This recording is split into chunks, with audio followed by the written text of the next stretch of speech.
आप पहरे धारण करो। अंधकार हो गया कौशल्य। स्वामी, अंधकार हो गया तो क्या प्रकाश जलवा दूं? दीपक जला करके प्रकाश करवा दूं? दीपक जलाने से प्रकाश नहीं आएगा कौशल्य, क्योंकि जब तक दीपक ही चला गया, मेरा दीपक जलाने वाला पुत्र ही चला गया, तब जब संत के जीवन में जब तक पुत्र नहीं आएगा प्रकाश नहीं लौटेगा कौशल्य। परंतु इतना समय बीत गया, हमने कहा था सुमन 14 दिन तक हमारे पुत्रों को वन भ्रमण करा के ले आओ। 14 दिन पूर्ण हो गए, संध्या हो गई। चिंता न करिए, क्या मेरा पुत्र लौट आएगा? आएगा, अवश्य आएगा। आर्यवंश अनुपालन नहीं किया तो राम सने पुण्य कहे राम लखन बैले। हाँ लक्ष्मण, सीता, इस समय तुम कहाँ है? अभी सुमन भी वापस नहीं आया। देखी सजर जय जीव कही कीन उदंड प्रणाम सुनत उठो दाकुल नपति कासुमात कहना। महाराज प्रणाम। सुमंत, सुमंत भागा। सुमंत कहाँ है? हमारे पुत्र कहाँ है? सुमंत कहाँ है? मेरे पुत्र कहाँ है?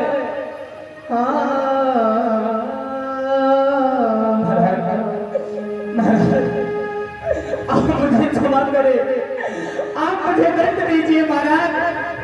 मैं हर प्रकार से आपका अपराधी हूँ महाराज। मैंने आज एक राजा का आदेश नहीं माना महाराज। मैं आपकी आज्ञा का पालन नहीं कर सका महाराज। आप मुझे दंड दीजिए महाराज। दंड देने वाला इस अयोध्या मेरी आज्ञा मानने वाला अयोध्या में है कौन? सुमन, सुमन, मेरे बच्चे को कहाँ छोड़ा? मेरे बच्चों को कहाँ छोड़ा? कहाँ छोड़ा?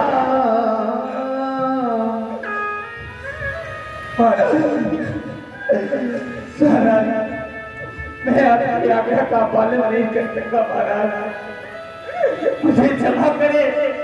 भला मैं छोड़ने वाला कौन होता हूँ जो राम लक्ष्मण को छोड़ करके चलाओ? अरे मैंने उन्हें नहीं छोड़ा, बल्कि वो मुझे छोड़ करके चले गए महाराज। छोड़ा संक्षेप में सारी कथा बताई। इस समय तुम नहीं सबके प्राण तो नहीं है। राम जानता था तो अपने पिता को सत्यवादी बनाने के लिए ही मुझे बुलाएगा।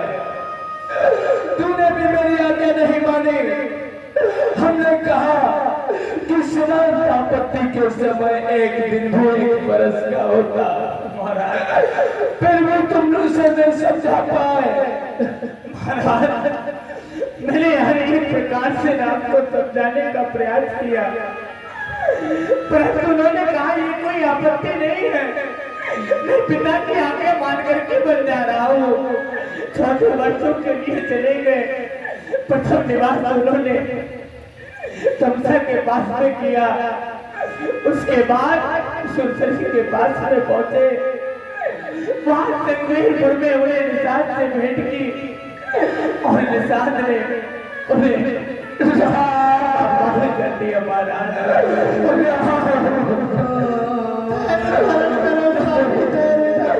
अभी सरकार में मेरी मानने वाला कहाँ लखन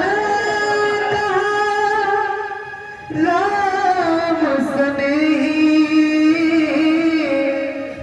कहाँ प्रिय पुत्र बधू बैदे। लक्ष्मण सीता तुम सब कहाँ चले गए? अपना वचन पूर्ण करने वाला ये दशरथ अपने बच्चों को ही अपने वचन पर बदनाम कर दिया। नहीं राम, मैं तुम्हारे बिना नहीं रह पाऊंगा राम। ऐसी बात नहीं। कौशल्या, इस समय राम वापस नहीं आ रहा।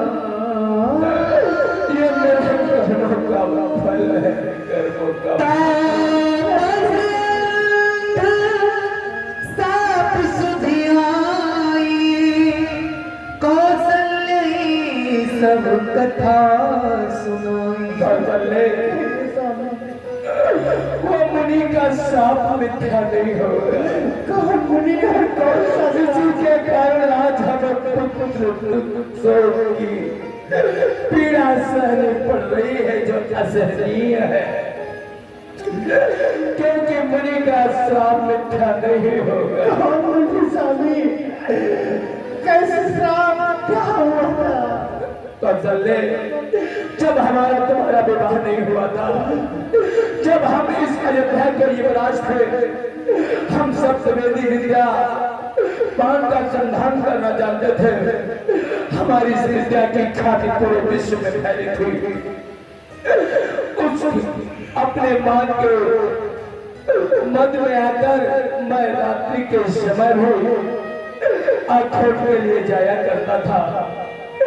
एक समय की बात है, मैं रात्रि की बेला शिकार के लिए गया था और वहां मुझे कलकल की आवाज सुनाई दी और हमने सप्तवेदी बाण का संधान कर दिया, पर वह बाण चूक गया। मैं कलकल करती हुई आवाज मैंने समझा कि कोई मृग चल भी रहा है, परंतु नहीं, वहां एक मुनि कुमार श्रवण अपने माता पिता के लिए चल रहा था और मेरा बाण उस मुनि कुमार के हृदय में चुभ गया।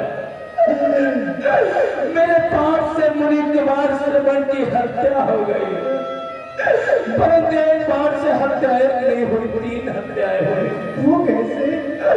वो उस मुनि कुमार की माता और पिता, क्योंकि उसके माता पिता अंधे थे, ऋषि शास्त्रों और उसकी पत्नी ज्ञानी साध्वी दोनों नेत्रहीन थे। जिस समय मुनि कुमार श्रवण बन रहा था, मैंने उनसे क्षमा यात्रा की, तो उसने यही कहा कि राजन, यदि क्षमा चाहते हो तो मेरे माता पिता कुछ दूर पर वटवृक्ष के नीचे प्यासे बैठे हुए जल पिला दो। तुम्हें ब्रह्म हत्या नहीं लगेगी, क्योंकि मैं ब्राह्मण नहीं हूँ। तो मैं उनके माता पिता के पास गया, जल दिया, परंतु वह ज्ञानी पुरुष मेरी आहट से ही पहचान गए। उसने कहा, कौन है? मेरा पुत्र नहीं हो सकता। मैं झूठ कैसे बोलता रानी, कैसे बोलता? मैंने उन्हें स्पष्ट रूप से सब बता दिया और जैसे उन्हें बताते पता चला,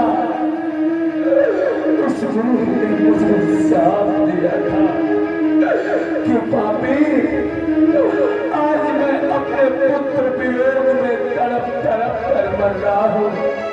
इसी प्रकार से तू भी तड़प तड़प कर मरेगा।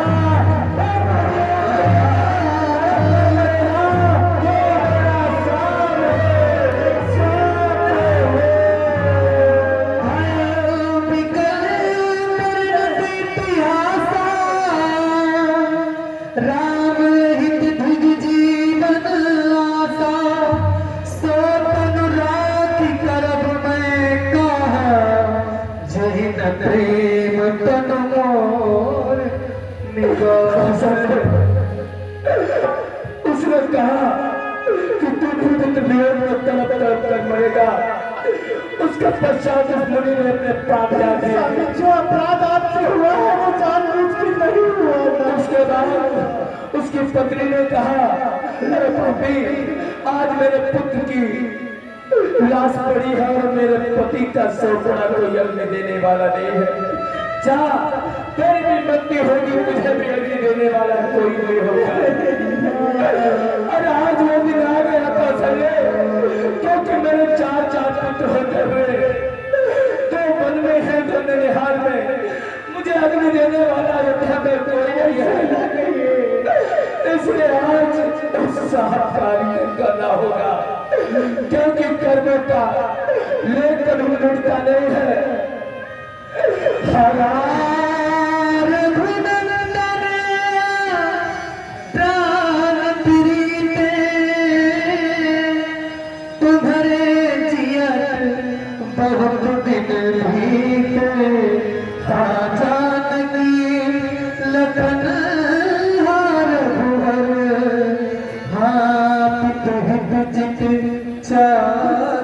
जलधर। हार मंगल, हाँ प्राण प्यारे पुत्र राम, तुम्हारे बिना बहुत दिन जी लिए, परंतु अब तुम्हारा वियोग मुझसे सहा नहीं जाता और तुम्हारे बिना मुझे जीवित रहा नहीं जाता राम।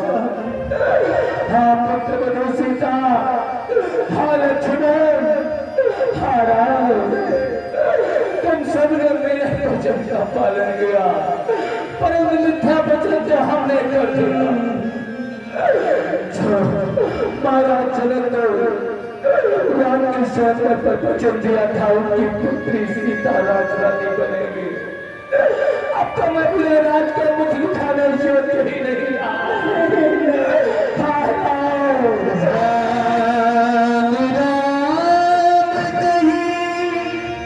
राम कही राम